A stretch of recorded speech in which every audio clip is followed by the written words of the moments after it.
Okay. Day 5. Ladies and gentlemen, welcome to the Dynamic Deca Duo. I am Origosis, and today we're going to be talking about the top 10 RPGs of all time. This is the reason I drink. Today we'll be finishing up our number 2 and number 1 spots on the top 10 greatest RPGs of all time. Oh, did I already say that? Alright,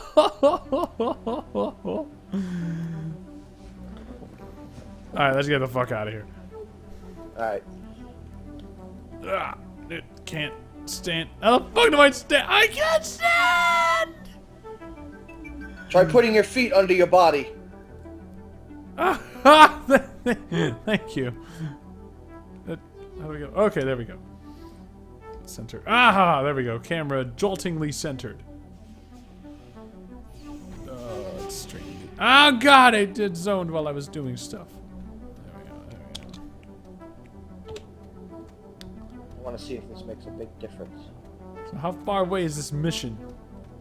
Other side, outside of Old Athens. Old Athens, which is where we are right now. And speaking of Old Athens, We're in West Athens, actually. oh, right.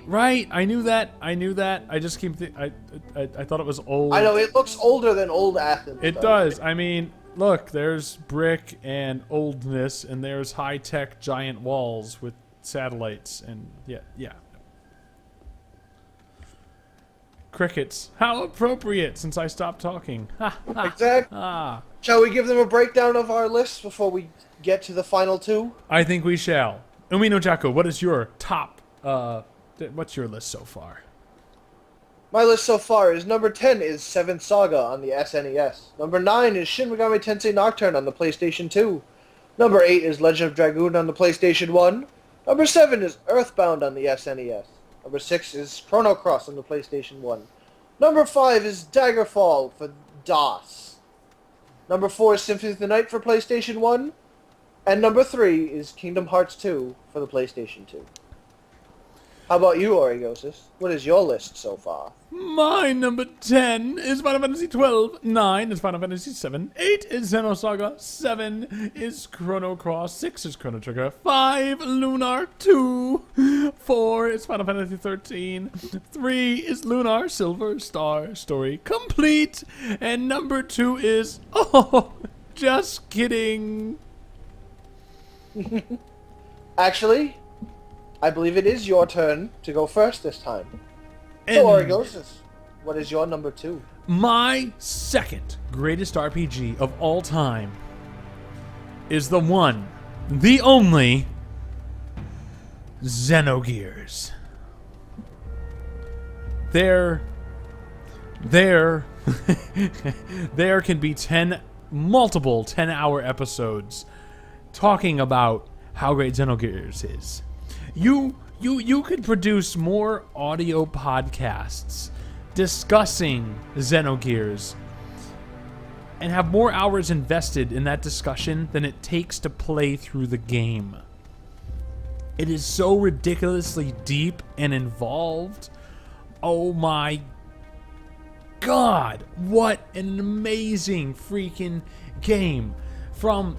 Not just the love interest, which, as I've already said a few times, is a big part of why I love games. Just that love triangle. Not that this is a love triangle, but that love thing. What's going to happen? Where's it going to go? Occurrence going on. The overall epicness of the story. How it expands multiple times. You know how in a Final Fantasy game when you're playing, it always starts off like, oh yeah, we're all just doing this thing. Nothing spectacular, just this thing. And then, 2 hours into the game, it's suddenly, we must save the world, it's going to end, oh my god. And then the twist, 75% of the way through the game, is just something even more epic. Well, Xenogears takes that to the next level, like 15 different times. It's like, oh yeah, we're just doing this. Oh, but we're kind of involved in this. Oh, but we're also involved in this. Oh, and this continental thing is involved. Oh, but it actually involves the whole world. Oh, but it actually goes back 10,000 years. Oh, but it actually goes back 1,000,000 years.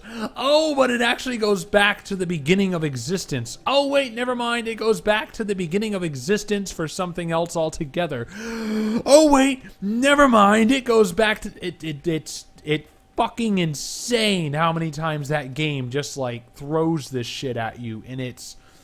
awesome. It's been M. Night Shyamalan.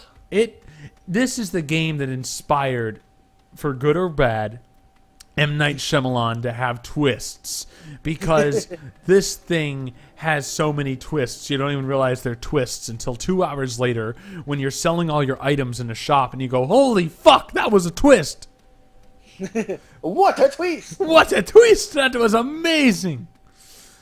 Oh my god, I just can't get over what an amazing game this was. This game, it had me talking about religion like I never have before. I mean, I've always talked about it and been into it and stuff. I'm not to get into a religious discussion. I'm not going to, but wow, I actually I went to a Catholic school at the time when I was playing this game, and after school, you know, I hung out, did different clubs and stuff, and I would sit down and talk to the father of the school. There was the main priest, the father of the school, and I would tell him about the themes in this game, about the different religions involved and the way they looked at them, the way I looked at them, and all that jazz. And every other night he'd come up to me like, "Tell me more about this." And oh my God, we just loved talking about it. It was so awesome.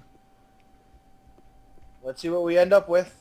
Is this what you expected to find in this tube that we entered? Yes, I expected to find a perfectly riveted industrial, or I shouldn't even say industrial, office space in this. Oh, look, there's even advertisements in this tube. Oh, awesome. People come here on a monthly basis to update the advertisements in here. That is epic. That is awesome.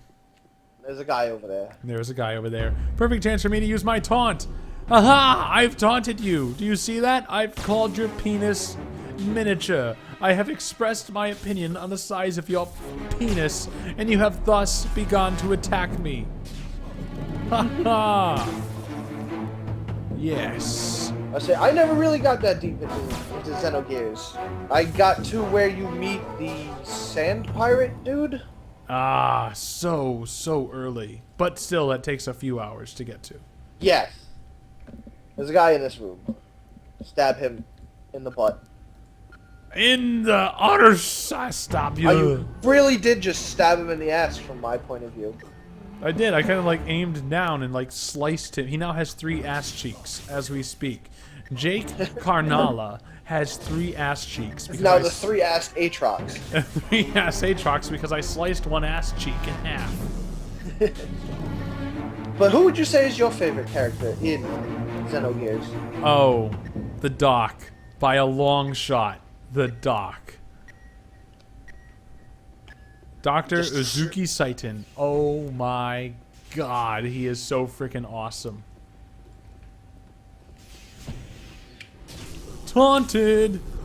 Levy McDonald. I don't even need to taunt you. I only need to say your name and you are taunted. And it makes Oriosis want to go play his other game. Levy. Levy? Oh my god, Levy Quest! I want to play it so bad I've gone French. A very horrible French. I'll even piss off a Canadian person.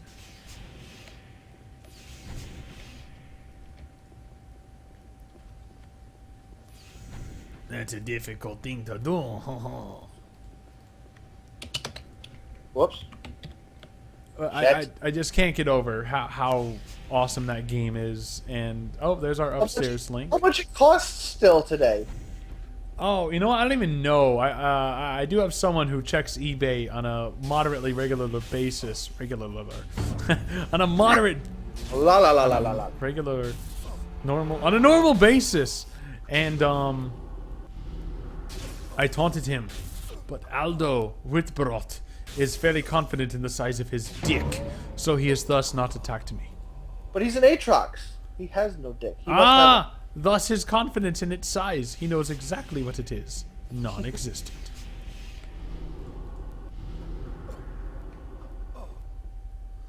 Bulford shelling. Buford. Buford. But So what is your most standout memory from Xenogears? Oh my Whatever god. time you have left. Extreme spoiler alert. Extreme motherfucker. If you have not played Xenogears, if you plan to play Xenogears, if you can't remember what happened when you played Xenogears, turn your ears away. Mute the living shit out of this podcast until you see me jump like this. The moment Faye and Ellie finally kiss. And apparently do it. Holy crap. I mean, this RPG is so amazing that not only do the main character and his love interest have a kissing scene, but, I mean, they don't show it, but they allude. It is heavily insinuated. It is heavily insinuated that sex has occurred. I will now jump to indicate the spoiler is over. That's a good visual spoiler alert. Hey, where'd you go? I went up. Oh. I was still in that room running around. It's not this room. Nope, not that room. It's right at the corner. Right at the corner. To the corner. Alright, well, you know what? Screw the timer. That's enough for me. That I can go on and on about how amazing that game is. But if I... Whoa! I thought it was a Kennedy. It's a Kenley. He may not die. You see, he's 20% tougher than a Kennedy. Okay. Because, you know, if it was a Kennedy, he would have just dropped in front of us. Oh, snap. Wah, wah, wah. I tried. Oh, God, there's two of them. Yes, and they're both attacking me, so... DeMarcus something or other. Delete. DeMarcus delete. Goliath? Something like that. Alright, Jocko. Tell me. Tell us. Tell the audience. What is your second greatest RPG of all time? My second greatest RPG of all time is the only Final Fantasy on my list. That game is Final Fantasy VI. Final Fantasy VII, you say? Yes, everyone loves that game. So generic, so amazing. 7 minus 1.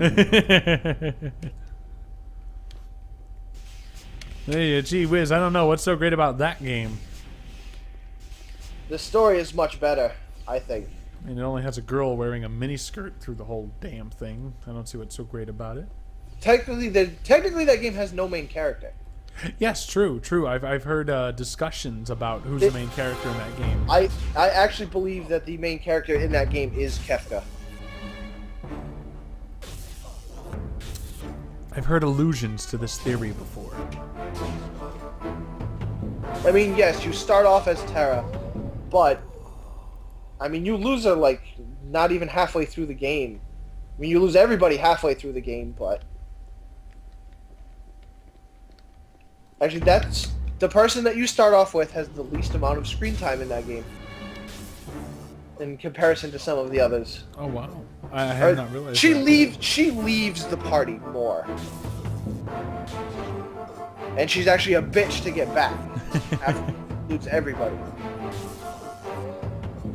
Although they did keep it that after everybody leaves through the means that I wish not to say, try to avoid spoilers for this, just because it's such a great game. Yep. That you start as the other main female, adult female in the party.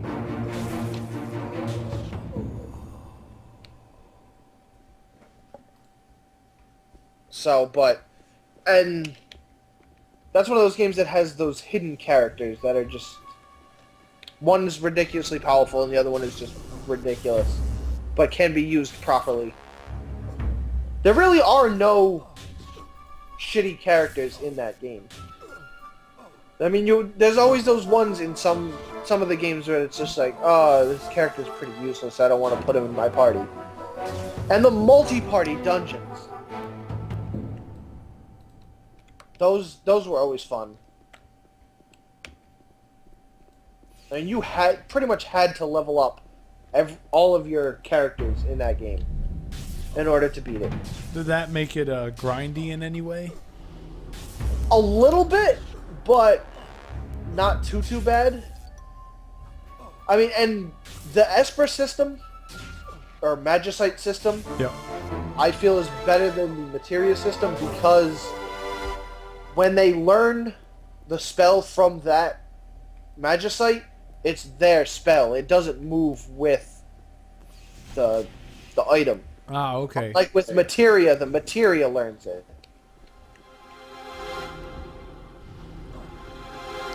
Re Fesat. And damn it, every character has their own special attack. No, no, you've cheated. You have Kefka. Your answer that is not no.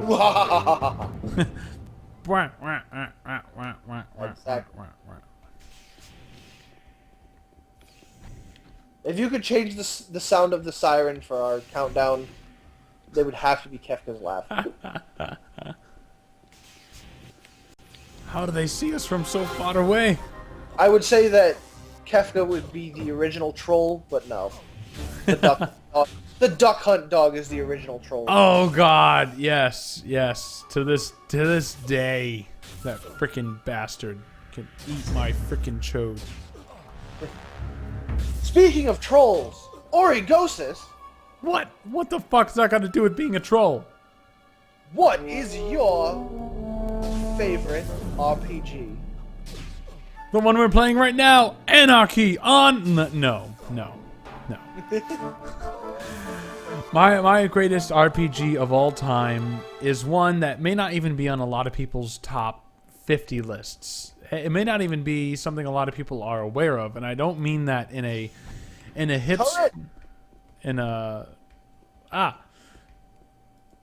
I don't mean that in a hipster kind of way. I mean that in a lot of people, have probably played this game, but just may not like it, that much, or find it that standoutish or in any way. I don't know why I need to qualify my number one, but I feel the need because how about it? Rogue Galaxy. Rogue Galaxy is... Never heard of this game. It's a game that came out near the end of the PlayStation 2's life. It's pretty much your standard RPG with a fairly standard story. Main character, not amnesia, but definitely not fully aware of their history.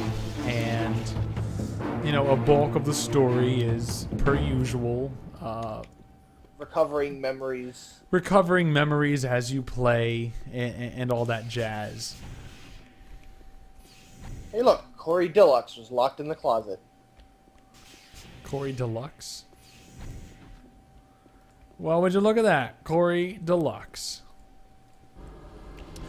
The battle system was one of the most enjoyable things about that game for me, which, on a lot of things on my list, that's a real make or break for me, is if the gameplay itself is enjoyable, if the music is enjoyable, which I gotta say that probably has some of the least enjoyable music out of some of the ones on my top 10 list, but still good music. But I found the storyline very intriguing. I was definitely very involved with all of the characters who came in and left.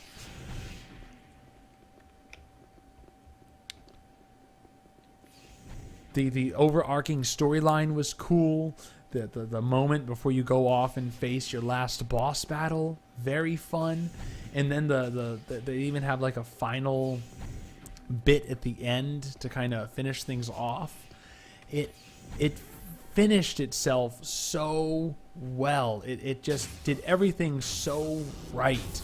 It was so well put together, from the battle system to the story to the gameplay to the pacing. Just everything about that game just felt right. Now, don't get me wrong, it still had a few brick walls for me where I put the controller down for a few days.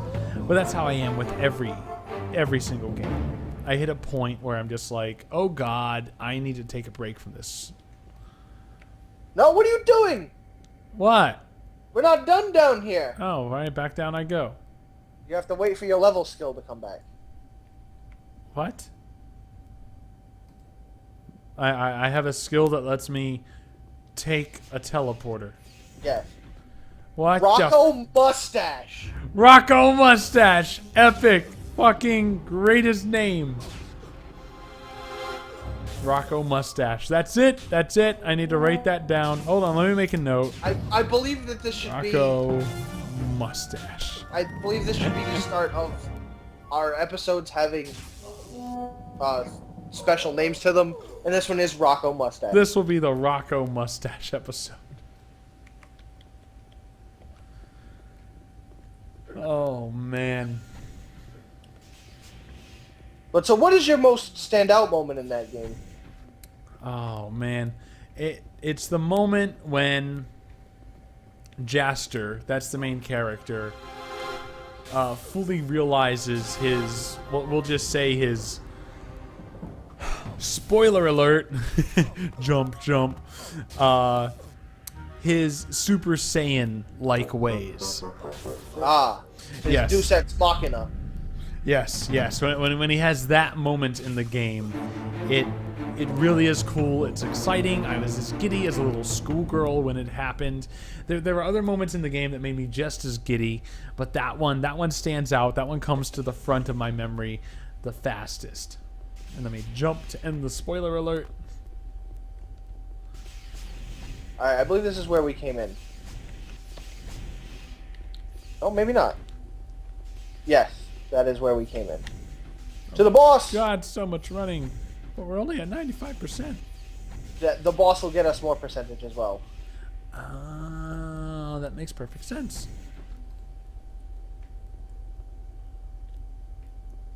You should probably heal yourself so you have mana. That's a good point. Alright, taunting boss. What the? Get over here.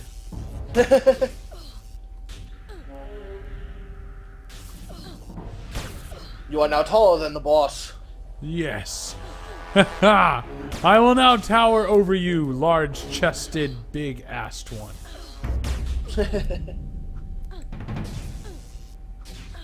So have you brought your discussion of your favorite RPG to a halt? I have. It's a great game with a great fighting system. And now you can speak no more. Umi no Jaku. What is your greatest RPG of all time? My greatest RPG of all time isn't actually its original form. My favorite RPG is the SNES or Super Famicom remake of Dragon Warrior or Dragon Quest III. Okay, now that one I've definitely never been anywhere near. What's so great about Dragon Warrior 3? Dragon Warrior 3 is one of the... Well, I can't say the first games, because the original Final Fantasy would build your entire party as well.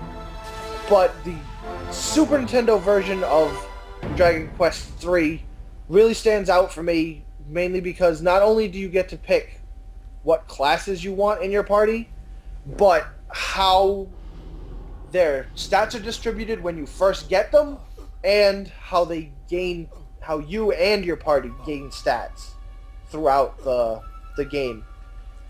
When you create your character, or not your character, actually, yes, when you create your character, you're asked a bunch of questions, and it gives you a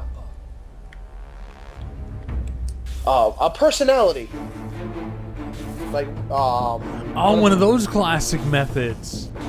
You usually don't see those except for in Dungeons and Dragons or, But you can change them at certain points in the game. And what it is your personality actually dictates what stats you gain when you level up. So, I mean, some of them will make you gain agility more than anything else. Some of them will make you gain, like, strength and agility. There's a lot of planning to it. And without like a book. I don't know what the original booklet said, but you really need to look online in order to know what each personality will raise as you level up. And just the story, it really finishes up the original Dragon Quest trilogy. Because what it is it's actually Dragon Quest 1, you are the descendant of Roto or Erdrick in the original American versions. And then Dragon Quest 2, you're the descendant of that person. And then in Dragon Quest 3, I thought originally that you were, again, a descendant of the first person. Hey, we did miss somebody in here. Aha! Of Erdrick again, but no, that's not what it is. You actually end up traveling to the world of darkness in the world of Dragon Quest 3, and you end up becoming Erdrick. So it actually technically would go in order of Dragon Quest 3, Dragon Quest 1, Dragon Quest 2 for the timeline. Oh, okay, okay. And it's one of those games that has I guess a good twist that most games back then on the NES did not have. It started on the NES, but it's the SNES version that has the party customization method. Yeah. But you start off the game and you play through it and you're hunting down this one evil creature, and once you beat that, you basically get pulled into the dark world by the true master of darkness, Zoma.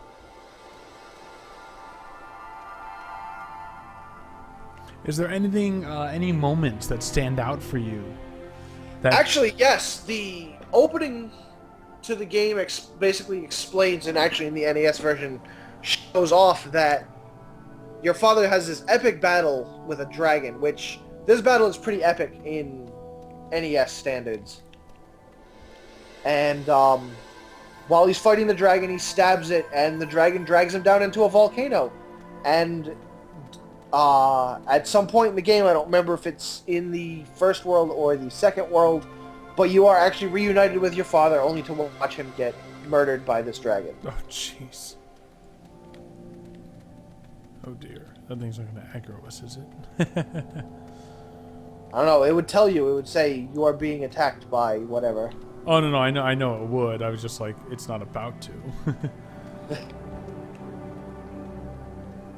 Yes, and one of the funny things in that game is one of the classes you can pick is known as a goof-off. Yep. Which, basically this character occasionally will do whatever the fuck it wants. You tell it to attack and it will just decide, you know what? I'm going to throw a pie in the face of this enemy. And while these things may seem rather funny and useless, they actually do stuff. Like, occasionally the goof-off will trip the enemy and they'll miss that turn. Ah, okay. And I believe the pie in the face actually makes them hit you less. It like lowers their vision, like a blind spell. So I mean, they can do good. There are some that don't really do good at all, but... And another one of the classes is a merchant, which isn't really that useful in a party, but there is a town that you can build up in the first world that you actually need to build up, and it requires you to make a merchant and bring him to that town. But if you have the merchant with you in your party at all times, the merchant can appraise items and tell you how much it will sell for before you go back to the shop. That I like. So if your inventory was full, you could just be like, all right, this isn't worth that much. I can just toss this away. I like that, because even today, in some modern day RPGs, it still isn't very transparent about, you know, what you can sell and helping you to sell stuff and equip items and everything. Yeah. Well, I think we've just finished up our first week of the Dynamic Deca Duo. which also means we finished up our first top 10 list. In fact, this is a 2-for-1 deal. They didn't just get one top 10 list. No. Nay. They didn't just get 2 top 10 lists. No. Actually, yeah, they did just get 2 top 10 lists. But I'm talking about something else here.